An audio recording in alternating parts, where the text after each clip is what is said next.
Pastor Paulo, por favor.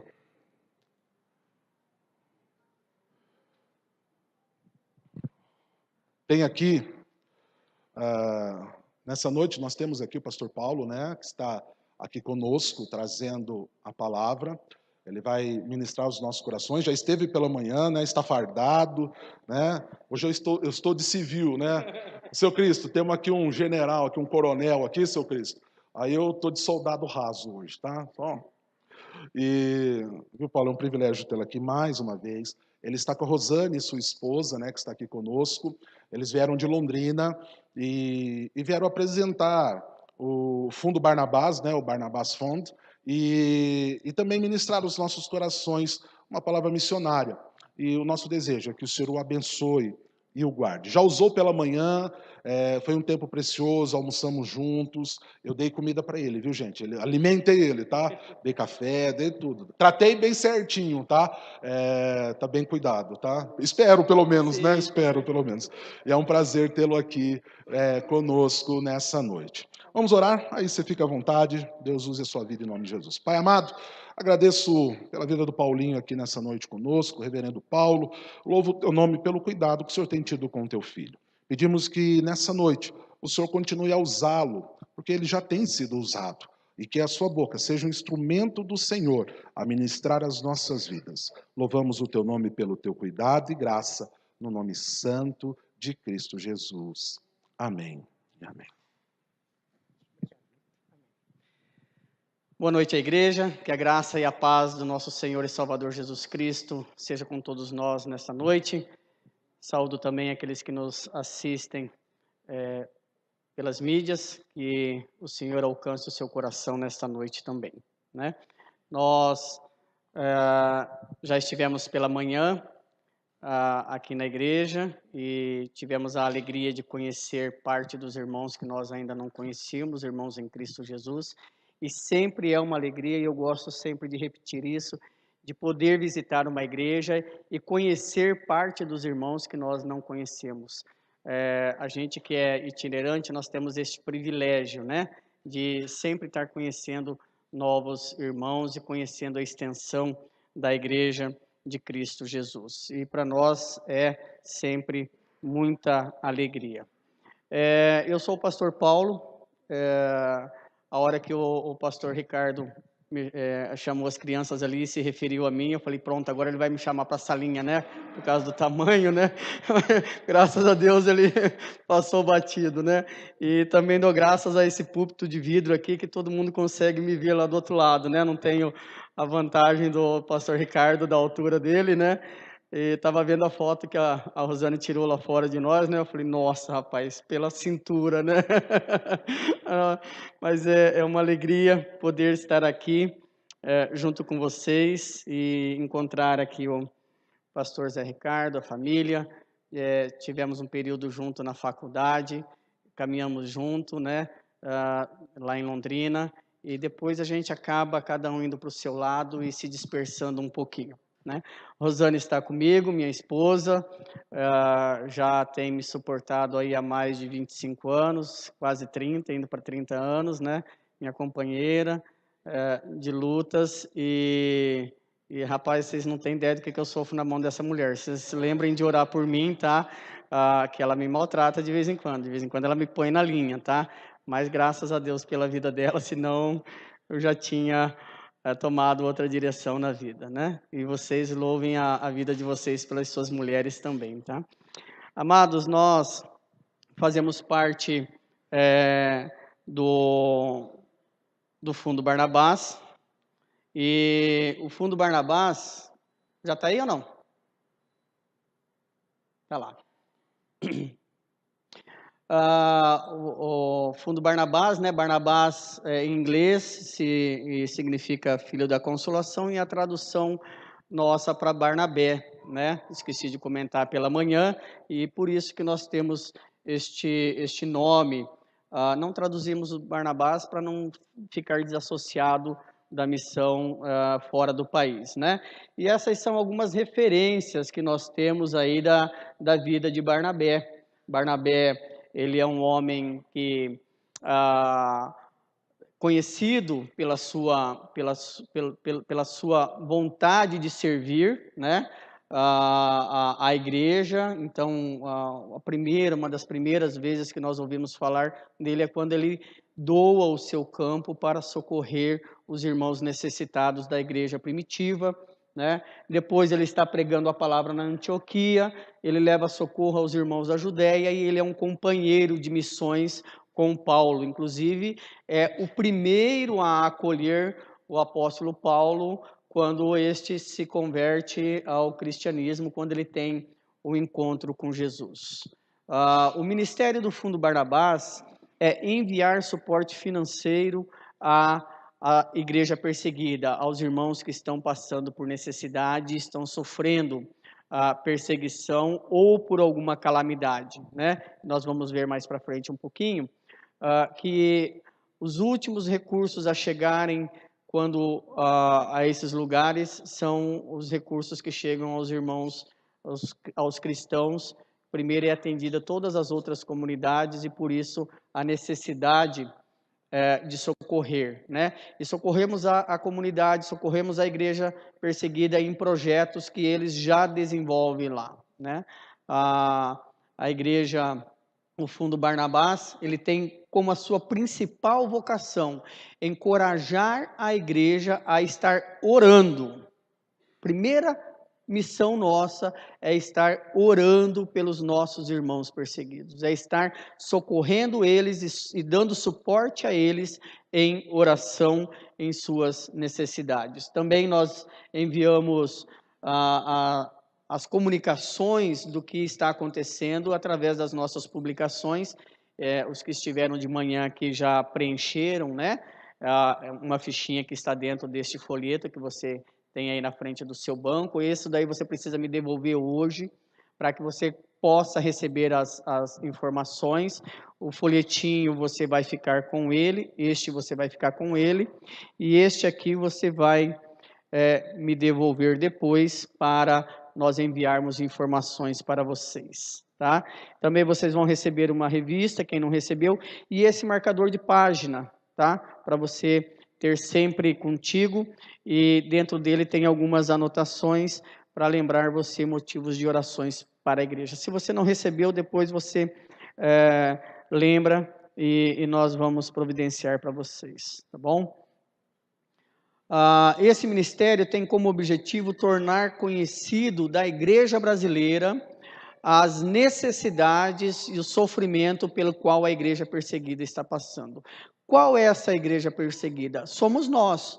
Nós somos a igreja de Jesus. E parte de nós está sofrendo perseguição, está sofrendo martírio, estão sendo atacados, normalmente na região islâmica, onde o islamismo é muito forte, também nas regiões da Ásia existe bastante perseguição, e também na África também sofremos bastante perseguição. O que nós fazemos? Encorajamos e fortalecemos e capacitamos a igreja local existente. Nós veremos depois que o Fundo Barnabás ele não envia missionários. Nós trabalhamos em apoio aos trabalhos já existentes no campo. Trabalhamos em apoio aos missionários que estão no campo, aos pastores que estão no campo, aos projetos que estão sendo desenvolvidos no campo. Nós não trabalhamos com envio de missionários, tá? Obrigado, querido. Joia. E outra ação que nós temos é tratar as raízes desse sofrimento, as raízes dessa perseguição, tratar o diálogo com aqueles que perseguem a igreja para mostrar que o cristianismo não vem para competir, que o cristianismo não vem para tomar o lugar de ninguém, mas para pregar o amor, a salvação àqueles que ainda não conhecem. Lembrando que nós passamos por isso quando não conhecíamos a Jesus e agora precisamos anunciar. Informar e capacitar os cristãos no Ocidente do que está acontecendo com os nossos irmãos e da perseguição que eles estão sofrendo nos seus próprios países. Facilitar a intercessão. E como que nós facilitamos a intercessão? Através dessas notícias, através das informações que nós mandamos para a igreja, para os irmãos, para as irmãs, através das mídias sociais, através da internet e também através das nossas publicações. Vocês que preencherem este folheto, vocês receberão semanalmente, no mínimo, semanalmente, informações da situação de perseguição através do mundo. Como eu informei de manhã, os cristãos são o grupo mais perseguido, que mais sofre perseguição na face da terra, né? 1 a cada 10 cristãos está sob perseguição neste momento, né? A igreja brasileira, estava comentando hoje, no próximo censo, estará contada próximo aos 40% de evangélicos no Brasil. É a perspectiva, principalmente na região sul e centro-oeste. Para o nordeste, talvez um pouco menos, mas tem crescido muito o número de evangélicos no Brasil. 40%, eu acho que de 250 milhões, será que somos isso já no Brasil? Mais ou menos isso, né? Nós estamos perto dos 100 milhões, né? Perto dos 100 milhões de evangélicos. Isso representado só no Brasil dá um número muito grande de irmãos perseguidos. Sobre a face da terra, em torno de 2 bilhões, se eu não me engano, né? De cristãos, 200 milhões só de irmãos que estão passando perseguição neste momento.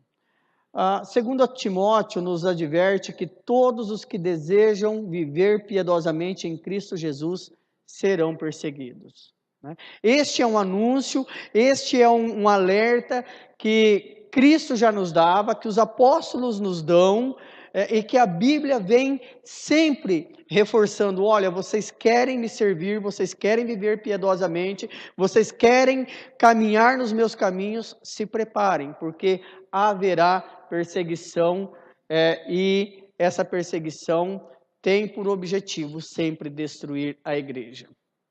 Nós precisamos lembrar que a mensagem da cruz é uma mensagem de amor, é uma mensagem de salvação.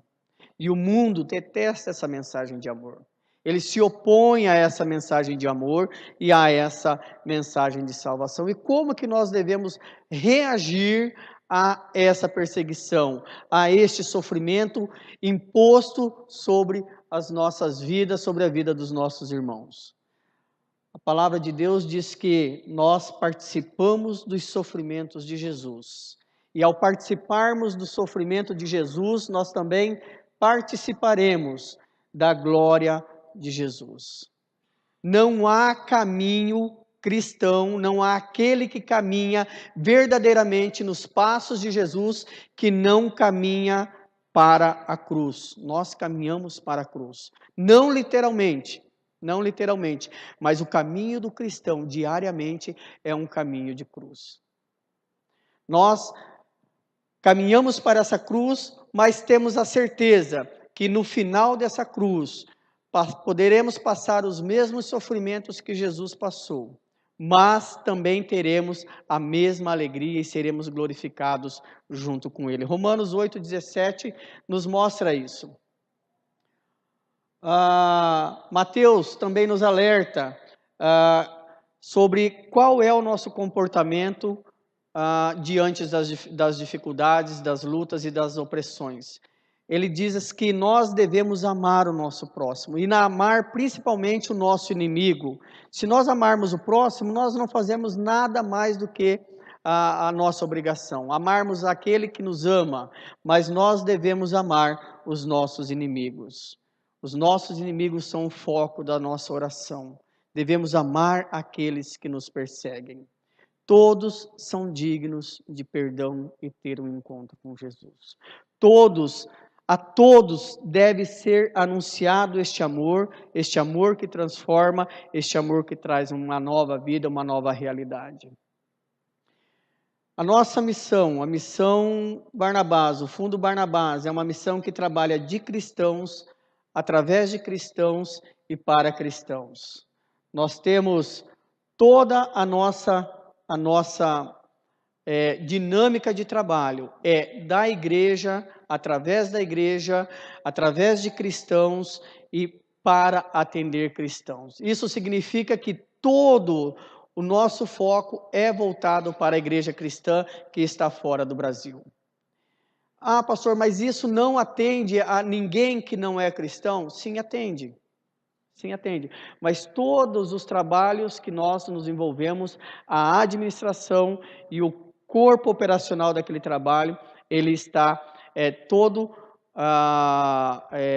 focalizado com cristãos. E aí, através do trabalho dessas escolas que vocês vão ver, dos trabalhos médicos que nós desenvolvemos, a comunidade é atingida também. O que nós fazemos? Nós trabalhamos em todas as áreas do desenvolvimento humano, da necessidade humana. Trabalhamos nas necessidades básicas, atendendo com água, trabalhadores cristãos, desenvolvimento das suas capacidades, nos cuidados médicos. Em todas essas áreas, o Fundo Barnabás tem investido e tem trabalhado. Como eu disse para vocês, nós não enviamos pessoas, não enviamos missionários, nós enviamos ofertas e, principalmente, nós encorajamos a oração. Nós precisamos desenvolver na igreja brasileira um potencial de oração, de intercessão pela igreja perseguida, por aqueles irmãos que estão sofrendo, que estão morrendo, que estão passando necessidades porque não negam a sua fé. Aonde nós trabalhamos? Estamos trabalhando em todos esses países, em todas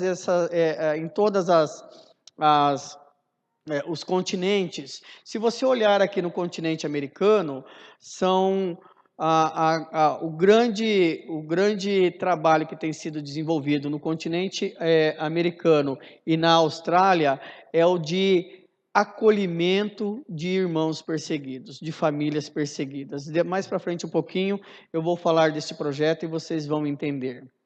No último ano, que o nosso ano nós fechamos em agosto, nós atuamos em 74 países, nós apoiamos 291 projetos e foi enviado recurso, socorro financeiro, 554 vezes. Alguns dos projetos receberam, portanto, mais de uma vez recurso financeiro para as suas necessidades.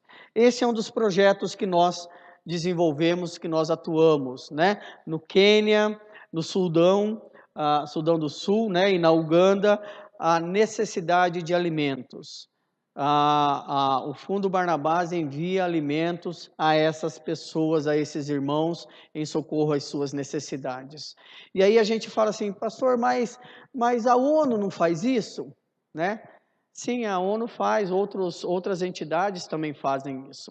Porém, quando o recurso chega lá, nessas comunidades que tem a minoria cristã, são os últimos a serem atendidos, se são atendidos. Primeiro são atendidos as comunidades majoritárias, né? Normalmente islâmicas. E aí, se alguém tem piedade de algum cristão, de alguma família, acaba dando um pouco de socorro, mas normalmente não chega, o acesso a esses irmãos não chega ao alimento, não chega à água, não chega às vestes. Então, todos os nossos recursos, eles são enviados para socorrer os irmãos em Cristo que estão passando por necessidade. No Zimbábue, foram entregues no último ano 70 toneladas de alimento aos nossos irmãos. E esse projeto chama Projeto José, né? E a gente já tem ideia porque chama Projeto José, ainda mais ali na região da África, né? José, que foi um homem usado por Deus para matar a fome e trazer uma segurança alimentar naquela região. Operação Céu Seguro é uma operação que tem retirado, tem resgatado, tem extraído da Síria e do Iraque irmãos que estão na iminência de sofrerem perseguição e às vezes martírio, são retirados desses lugares. Aqui estão os irmãos a maioria para a Austrália, né? E uma boa parte aqui na América do Sul, Brasil e Argentina, e uma boa parte também na América do Norte, tá? Aqui não tem fotos de pessoas que vêm para a nossa região, somente que estão em outros lugares. Vítimas de violência e injustiça. Essas fotos são de pais sofrendo devido àquele sequestro das meninas que foram sequestradas pelo Boko Haram, e daqui a pouco eu vou dar mais notícias daquelas meninas para vocês, né? Cuidado médico, também em situações de guerra na Síria, no Iraque, o último socorro dado quando todos os outros foram atendidos, então são socorridos os cristãos. Depois que tudo foi feito, que não tem mais ninguém para socorrer, então se socorre o cristão, se assim tiver recurso para isso, né? Viúvas sírias recebem alimentação, capacitação e apoio espiritual. Todos os seus recursos foram perdidos, suas casas foram perdidas, destruídas, suas propriedades foram tomadas, expulsas das suas casas, e agora é necessário a reconstrução da vida, não somente das mulheres, mas dos filhos dessas mulheres também, que perderam os seus maridos, que foram levados à força, que foram executados, agora elas têm um socorro para as suas necessidades. Este auxílio é auxílio de tudo que você puder imaginar que uma família precisa, desde a alimentação, do básico, a reconstrução das suas casas, para que elas possam serem habitadas novamente. Reconstrução de igrejas, construção e reconstrução de igrejas, né? Volta e meia a gente está reconstruindo a mesma igreja que foi reconstruída há um tempo atrás, e eles voltam a destruir, e quando não tem ninguém dentro da igreja, nós já damos graças, né? Porque muitas vezes os ataques ocorrem com irmãos dentro da igreja, né? Uma preocupação que nós não temos aqui, na verdade, ninguém tem a preocupação, ninguém veio para a igreja hoje com a preocupação se vai ter um ataque na igreja, se alguém vai estourar a porta e cometer um ataque contra a nossa igreja durante o nosso culto. A gente tem tranquilidade, tem paz, mas muitos dos nossos irmãos sofrem esta pressão todos os dias na sua vida, no caminho para o trabalho, no caminho para a escola, no caminho para a igreja, no retorno para as suas casas. Esperança para o futuro, projeto de alfabetização e de liberdade do trabalho escravo. Crianças, famílias inteiras que trabalham em olarias no Paquistão, das 7 da manhã às 8 da noite. Crianças que têm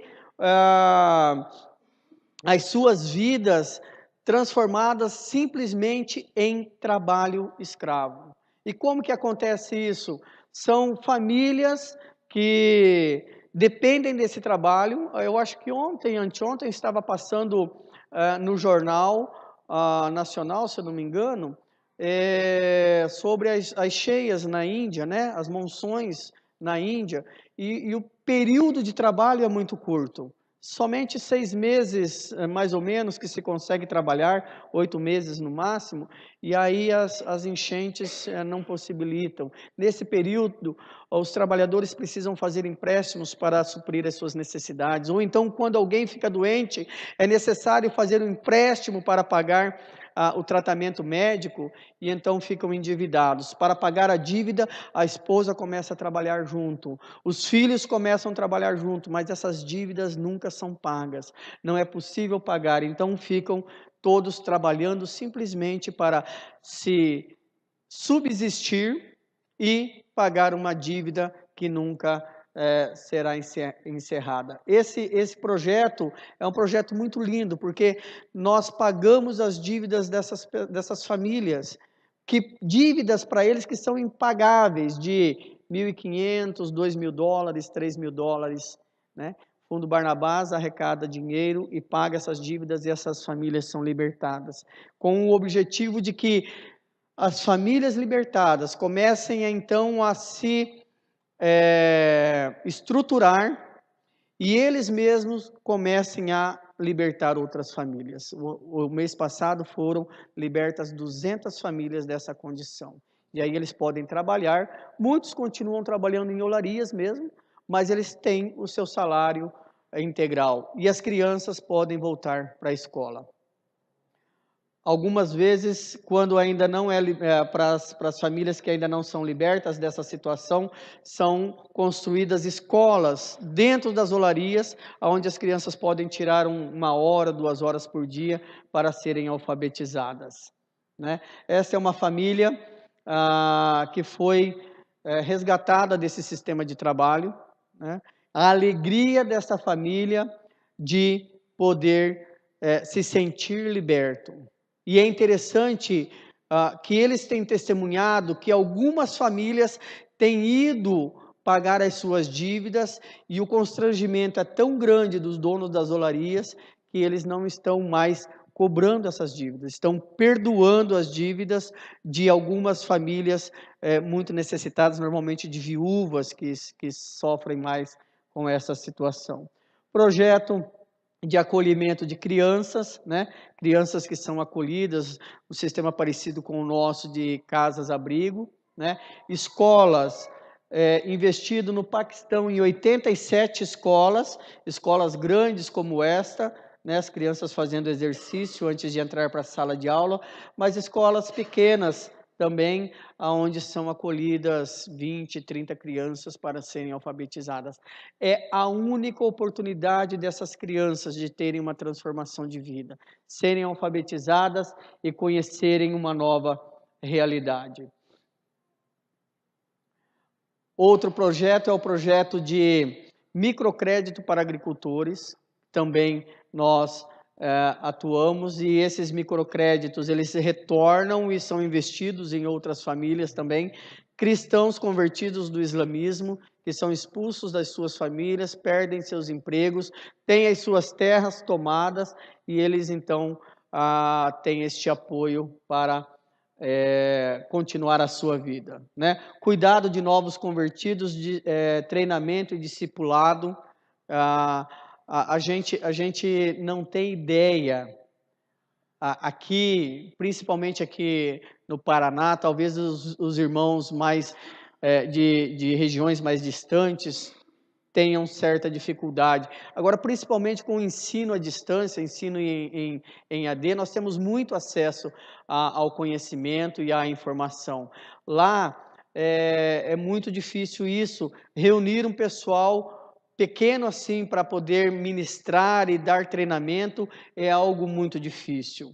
Sustento de pastores e evangelistas, né? Também é algo muito necessário. Muitos irmãos vão para o campo e chegam lá, suas prebendas não são suficientes para seu sustento. Este é um ministério que alcança mais ou menos 2 milhões de pessoas com o conforto da palavra de Deus para cristãos e com evangelismo através da radiodifusão. E é um trabalho onde sofre muita perseguição, porque a pessoa não consegue controlar o rádio, né? Você está mudando de estação, de repente você ouve uma mensagem e para ouvir, e os muçulmanos não gostam muito deste ministério, mas tem alcançado, tem servido para divulgar a palavra de Deus, para evangelizar, e tem servido também para alcançar os irmãos mais distantes para ouvir a palavra de Deus.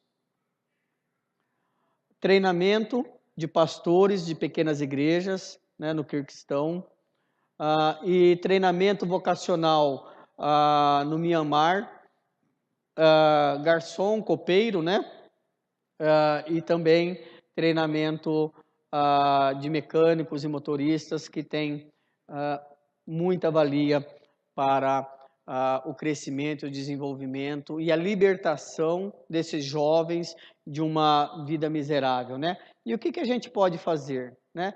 Eu sempre falo que o primeiro passo que nós precisamos dar é de compadecer. Se é uma realidade da qual nós estamos longe, é uma realidade da qual nós não convivemos com ela. né? Como eu falei de manhã, às vezes uma notícia no jornal aparece, uma notícia nas mídias sociais, mas é muito vago.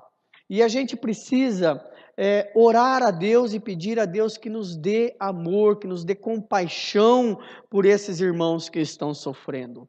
Nós precisamos, através dessa compaixão, orar, nos comprometer e ter uma vida de compromisso e intercessão desses irmãos. Precisamos também anunciar para as outras igrejas, para outros irmãos, que isso está acontecendo, que é uma realidade, que apesar de nós não convivermos com ela, nós somos igreja de Cristo e nós devemos ter consciência de que parte dos nossos irmãos estão sofrendo. E depois de tudo isso, se você quiser, se você puder, você pode doar. Mas não é o mais importante. O mais importante é você orar por essa igreja que está sendo perseguida. Nós somos agradecidos a Deus por tudo que o Fundo Barnabás tem sido capaz de fazer através das doações e principalmente das orações a esses irmãos, em trazer esperança, em trazer ajuda aos irmãos perseguidos. Eu quero que o pessoal coloque para nós lá o segundo slide, né? E agora nós vamos ter. Eu queria apresentar para vocês primeiro essa parte, para vocês compreenderem o sofrimento que a igreja tem passado ao redor do mundo. Para nós entendermos que a igreja de Jesus, a qual nós somos parte dela, da qual nós fazemos parte dessa igreja, que a igreja de Jesus está sofrendo em muitos lugares do mundo, principalmente na Ásia, no Oriente Médio e na África, sofrendo perseguição, morrendo por amor de Jesus e muitas vezes deixando de ter as suas necessidades supridas, suas necessidades básicas supridas, simplesmente pelo fato de não negar o nome de Jesus. E eu quero convidar você a abrir a sua Bíblia no Evangelho de Lucas, capítulo 4.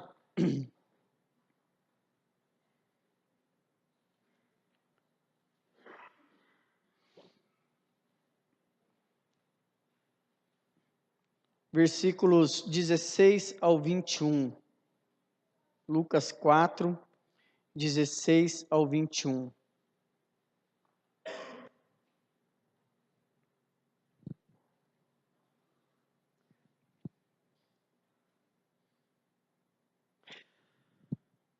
Eu sei que vocês já estão cansados um pouquinho, mas será que a gente pode se colocar em pé? Assim vocês dão uma acordada. E enquanto a gente lê a palavra do Senhor, em reverência ao Senhor, vamos nos colocar em pé. A palavra de Deus diz assim: indo para Nazaré, aonde fora criado, entrou num sábado na sinagoga, segundo o seu costume, e levantou-se para ler. Então lhe deram um livro do profeta Isaías e, abrindo o livro, achou o lugar onde estava escrito: o Espírito do Senhor está sobre mim, pelo que me ungiu para evangelizar aos pobres, enviou-me para proclamar libertação aos cativos e restauração da vista aos cegos, para pôr em liberdade os oprimidos e apregoar o ano aceitável do Senhor. Senhor, nós pedimos a sua orientação, que o teu Santo Espírito fale aos nossos corações nesta noite e que a tua palavra venha trazer, Senhor, crescimento para a tua igreja. Que também, Senhor, a tua palavra venha abrir os nossos corações e as nossas mentes, Senhor, em relação à igreja perseguida, em relação ao seu trabalho de libertação, Senhor, ao seu trabalho de amor ao qual nos comissionou. Em nome de Jesus é que nós oramos. Amém. Amados, podeis assentar. O Evangelho de Lucas, quando ele descreve esse fato, quando ele narra esse fato, ele está falando da missão de Jesus, né? E este texto da Bíblia, ele é frequentemente chamado de o Manifesto de Nazaré. né? É o que Jesus, é o que o Senhor vem anunciar pelo seu ministério. É a missão de Jesus, e aqui está descrito qual é a missão do Deus Emanuel, do Deus presente nas nossas vidas. E uma das primeiras coisas que Jesus anuncia nesse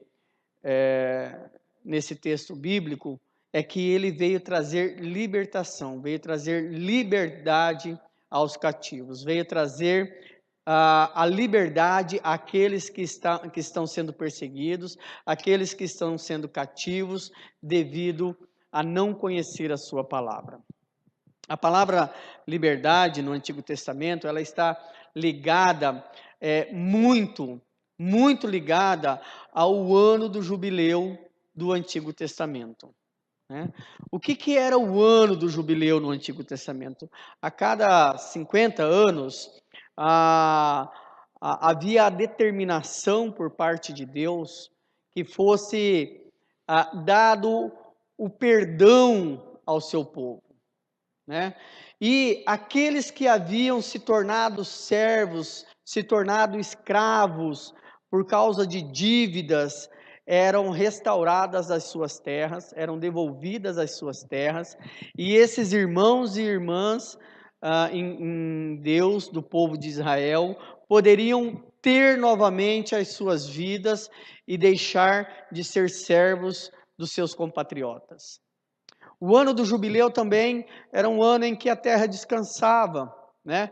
E ali ninguém, então, trabalhava a terra e a terra também tinha o seu descanso. Mas, principalmente, aquele que havia sido escravizado, aquele que havia se tornado servo, ele era restaurado à sua vida social. Sempre houve a preocupação do Senhor em não permitir que o seu povo se tornasse escravo. Né? Esta é a missão, essa é o chamado de Deus quando Ele tira o povo de Israel da escravidão do Egito. Quando Ele tira o povo de Israel, Ele tira o povo para a liberdade, não para se tornar escravo novamente. Né? Para fazer com que este povo seja um povo liberto e caminhe com ele na alegria de fazer a sua vontade. Mas, devido à maldade do coração humano, nós sempre queremos usar de poder e de autoridade sobre os mais fracos, principalmente, né? Sobre aqueles que nós julgamos mais fracos. Mas Deus tem essa preocupação de trazer a liberdade e instaurar essa liberdade. Portanto, a liberdade profética que Isaías anuncia lá em 61, que é o texto que Jesus lê, é uma liberdade para todos aqueles que se achegam a Ele. E é o desejo de Deus ao instaurar o seu reino, um reino de amor, um reino de justiça, para que todo aquele que se achegue ao Senhor, todo aquele que se achegue ao reino de Deus, possa desfrutar dessa liberdade, possa desfrutar dessa justiça, possa desfrutar deste amor. Este é um fato que não é verdadeiro para toda a humanidade. Né? Apesar de nós termos a nossa liberdade, apesar de nós vivermos em liberdade, vivermos parte da igreja no Brasil, não sofrermos perseguição, a igreja de Jesus está sofrendo perseguição. Né? A perseguição que acontece, por exemplo, na Ásia, né? No governo comunista da China, aonde para você ter condições de adorar ao Senhor, você tem que registrar a igreja, você tem que tomar um monte de precauções para ter o direito ao culto. Né? E situações como essa que aconteceu no dia 27 de maio, onde policiais adentraram numa igreja da forma que eles quiseram, né? E acusaram aquela comunidade de falsas acusações, levantaram contra elas falsas acusações, levaram os documentos da igreja, levaram o gasofilácio da igreja, e nenhuma atitude é tomada contra essas pessoas. Coisas que para nós são inimagináveis, situações que para nós são inimagináveis, né? Se algo parecido acontece em qualquer lugar aqui no Brasil, nós podemos tomar providências e com certeza serão tomadas providências contra essas pessoas. Também na China, igrejas que são destruídas, cruzes que são removidas das igrejas, templos que são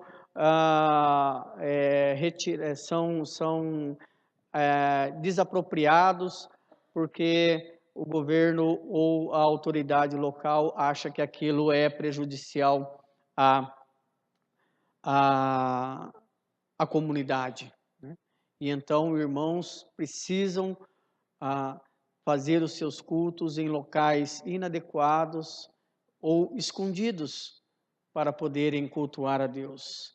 A destruição de templo na China é algo muito real. A destruição dos locais de culto, onde os irmãos se reúnem para adorar ao Senhor, estão sendo destruídos e estão sendo despejados, não têm condições de se reunir. E nós temos essa alegria de poder estarmos indo ao culto de manhã, de tarde, durante a semana. Muitas vezes nós não nos apercebemos desta realidade. Nós somos advertidos várias vezes na palavra de Deus a esperar vários tipos de perseguição. 1 Coríntios 4, 11 a 13 faz essa advertência a nós, que nós vamos ser perseguidos, que nós vamos passar por perseguição. Jesus vem trazer essa palavra de liberdade, vem dizer que Ele veio trazer a liberdade aos cativos, aqueles que estão aprisionados em situações como esta. Às vezes não estão atrás de uma grade, mas estão aprisionados por não poderem exaltar ao Senhor, de não poderem louvar ao Senhor, de não poderem glorificar ao Senhor com o seu culto abertamente. Essa situação é a situação de irmãos que foram martirizados, também por não negarem o nome de Jesus. Esses irmãos chegaram às últimas consequências. Somente o mês passado é que nós conseguimos repatriar os corpos desses irmãos para suas famílias. Somente o mês passado. Uma burocracia tremenda, uma dificuldade tremenda, e você precisa ver o testemunho dos familiares quando eles voltaram para casa, quando tiveram seus corpos. Eles diziam assim: eles saíram de casa para trabalhar em outro país e ninguém conhecia eles, ninguém sabia que eles eram cristãos. Agora todo mundo sabe que os nossos filhos são cristãos e entregaram a sua vida a Jesus e não negaram a Jesus. Deram o melhor de si para falar de Jesus. Pagaram com o preço da sua vida, foram martirizados. Nós não temos essa preocupação quando saímos para trabalhar de manhã, na verdade? Ou para trabalhar à noite. Podemos ter os nossos riscos de violência que, infelizmente, acomete a nossa sociedade, mas podemos falar de Jesus tranquilamente. Nós somos advertidos por Jesus que nós vamos passar por perseguições, mas somos advertidos também que vamos ter a alegria da mesma glória de Jesus. Essas meninas são aquelas meninas que foram sequestradas pelo Boko Haram. E este mês passado, um dos líderes foi preso pelo exército, e ele disse que essas meninas não vão voltar para casa mais. Algumas foram resgatadas, das 200 que foram sequestradas, mais ou menos 100, 140 voltaram para casa, foram libertadas ou foram resgatadas pelo exército, mas as demais, este comandante do Boko Haram disse que elas não voltam para casa, porque elas foram entregues em casamentos para os soldados. Foram discipuladas no islamismo e hoje elas são mulheres islâmicas. Talvez algumas delas se lembrem do amor de Jesus, talvez algumas delas sejam tocadas pelas nossas orações e mais tarde consigam se libertar, mas dificilmente elas voltarão para casa. E se depender da vontade desses homens, elas nunca voltarão para casas.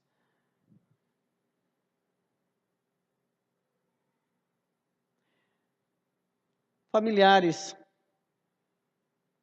dessas meninas, né?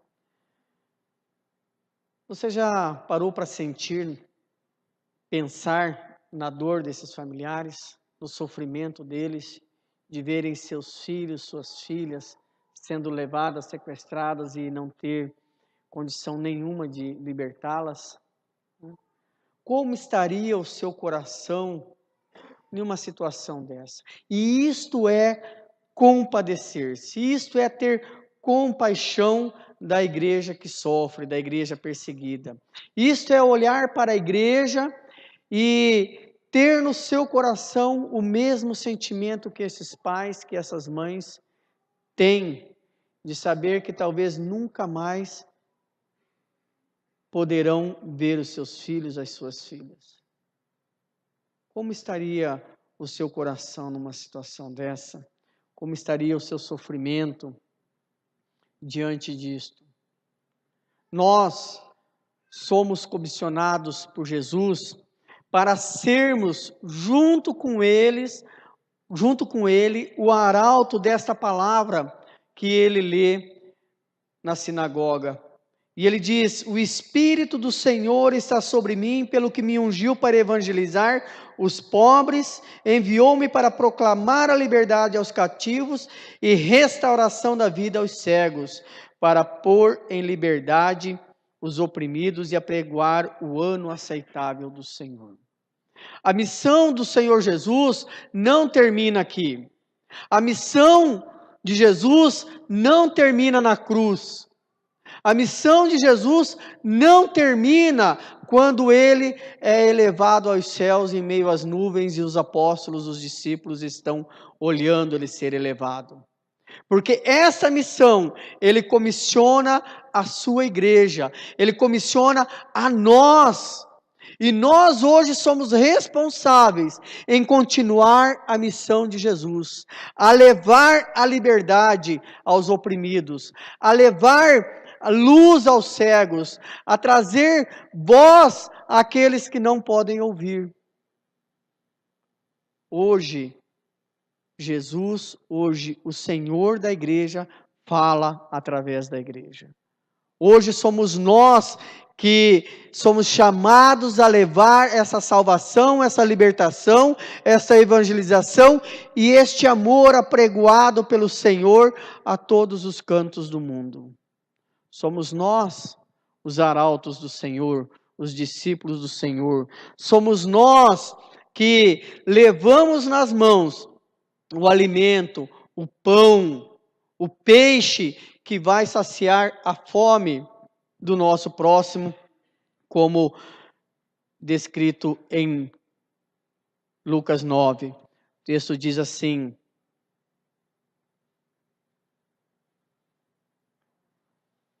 ele, porém, lhes disse: dai-lhes vós mesmos de comer. Responderam eles: não temos mais que 5 pães e 2 peixes, salvo se nós mesmos fomos comprar comida para todo este povo. Todo mundo lembra dessa passagem, né? Jesus está pregando, a multidão se assenta e está ouvindo a pregação de Jesus. De repente os discípulos chegam e dizem: olha, despede essa multidão, já está tarde. Eles precisam ir nos campos, ir nos comércios e procurar o que comer. E então Jesus diz para eles: olha, dai vós mesmos de comer a eles. Então eles olham e falam: olha, mas como que a gente vai fazer isso, né? Não tem muita coisa aqui. É um punhado de pão e um punhado de peixe. E Jesus fala para ele: então traz esses peixes e traga esses pães. E Jesus dá graças, ele abençoa e dá graças a este alimento e manda que se sentem por ali em 50 pessoas e ele manda que distribua o pão, que distribua o alimento. O milagre não aconteceu quando Jesus abençoou o alimento. O milagre aconteceu quando os discípulos saíram distribuir, tendo fé que seria o suficiente. O texto diz que sobrou muito, né? 12 cestos cheios de alimento. O milagre está nas nossas ações, nas nossas orações, na nossa fé de que o Senhor vai realizar aquilo que Ele está falando. E aí, há como que uma associação com as nossas ações. O Senhor nos chama para fazer, e quando nós nos propomos a fazer, mesmo que seja pouco aos nossos olhos, o Senhor abençoa e realiza grandes milagres através das nossas vidas. Somos nós que socorremos o ferido à beira do caminho, tratando as suas chagas, oferecendo descanso e proteção. Quantas vezes nós ficamos esperando que o outro, né? Esse texto se refere ao samaritano, ao bom samaritano. Quantas vezes que nós ficamos esperando que o outro faça alguma coisa, quando nós temos que realizar? Às vezes pouco, mas é o nosso papel realizar aquilo. É a nossa vez de sermos bênção na vida do próximo. Que precisamos sarar as feridas, muitas vezes não feridas físicas, mas feridas espirituais, causadas pela dor, pelo sofrimento, e precisamos desenvolver o papel de igreja, de estar acompanhando o nosso próximo, caminhando junto com ele, oferecendo proteção, oferecendo um alimento digno. Às vezes é um alimento só espiritual, mas precisamos estar ao lado. Nós somos chamados, sim, para transformar a sociedade onde nós vivemos. Somos chamados, sim, para sermos arautos de Deus em anunciar a salvação de Cristo, a libertação que Ele propõe para nós, anunciarmos que Jesus veio para trazer, para evangelizar os pobres, para a libertação dos cativos, para a restauração das vistas aos cegos e para colocar em liberdade o oprimido. Eu quero desafiar você a fazer parte dessa realidade. Eu quero desafiar você a se comprometer em oração com a igreja perseguida. Porque é para isso que nós somos chamados. Para servirmos de suporte aos irmãos necessitados. E essa palavra, não pense você que eu estou falando de questões financeiras. As questões financeiras são as últimas. A questão de dinheiro é a última. A primeira necessidade é você.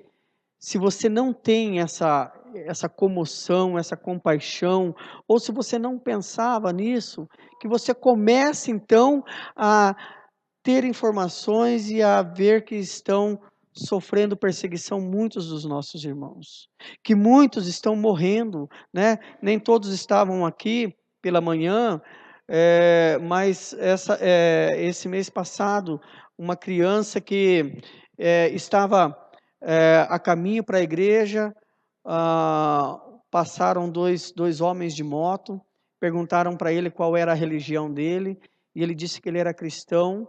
Jogaram gasolina nele, combustível nele, e atearam fogo. Uma criança, simplesmente porque ele era cristão, né? Uma família inteira no Paquistão, de um pastor, adentraram na casa dele após o culto e mataram a família inteira.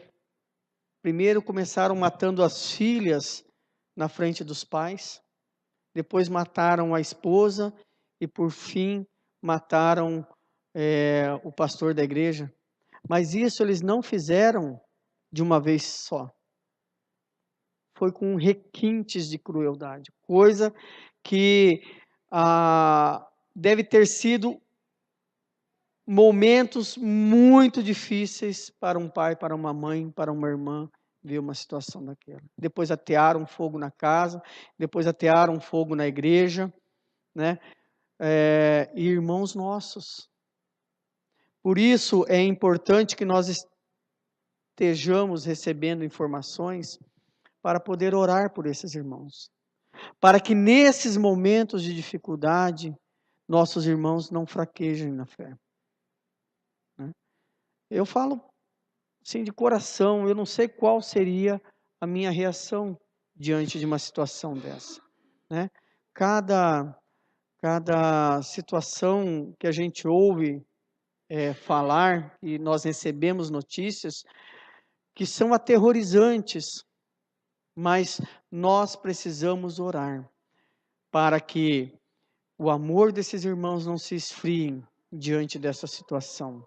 Nós precisamos orar para que o testemunho deles não se esfrie neste momento e para que eles compreendam que apesar de todas as dificuldades, nos encontraremos com eles lá no céu. Estaremos na glória junto com o Senhor. Se o nosso caminho é caminhar para a cruz, certamente também receberemos a glória junto com Cristo Jesus. Amém? Quero convidar você a fechar os seus olhos neste momento, curvar a sua cabeça e orar a Deus pedindo que Ele continue falando aos seus corações, que Ele continue trazendo ao seu coração o desejo de orar, de se compadecer, de interceder por essa igreja que sofre.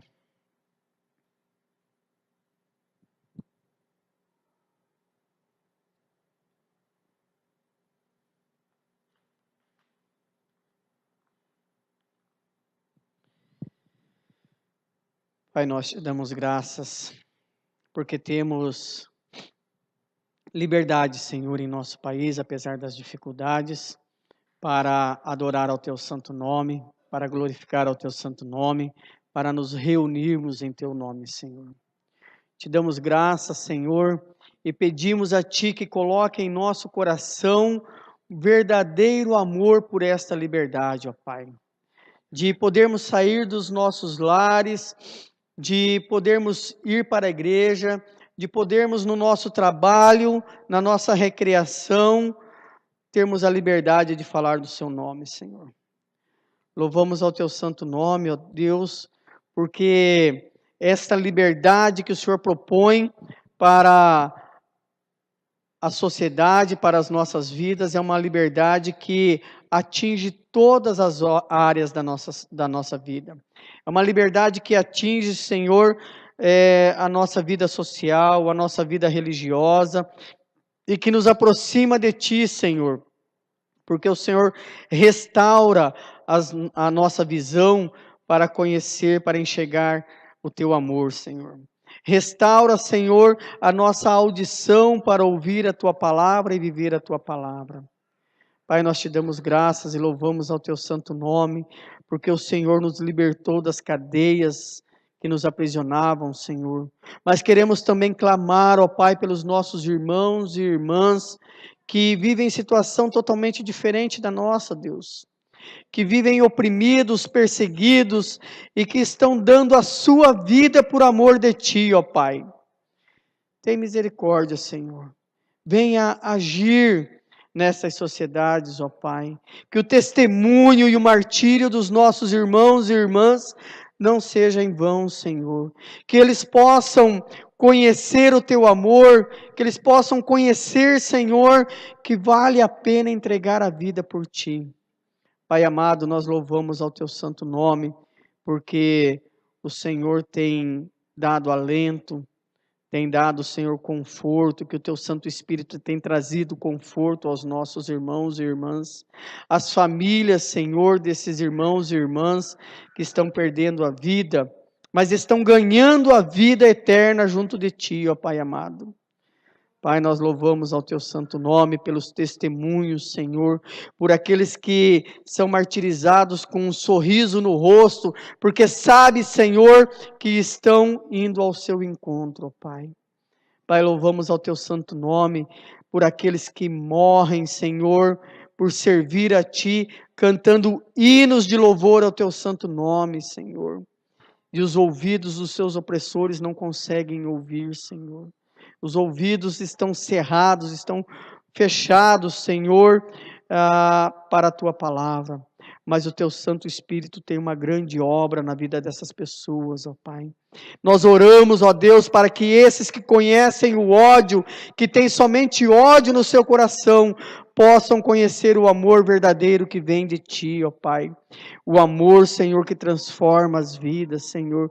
O amor que é capaz de doar a vida para que eles também tenham vida, Senhor. Venha trazer, Senhor, a Tua palavra, através dos nossos irmãos pastores, missionários, através daqueles, Senhor, que estão nos campos, levando a Tua palavra, Senhor, que eles possam levar uma palavra de amor e transformação para esses que não Te conhecem, Senhor. Que também possam levar palavras de conforto, Senhor.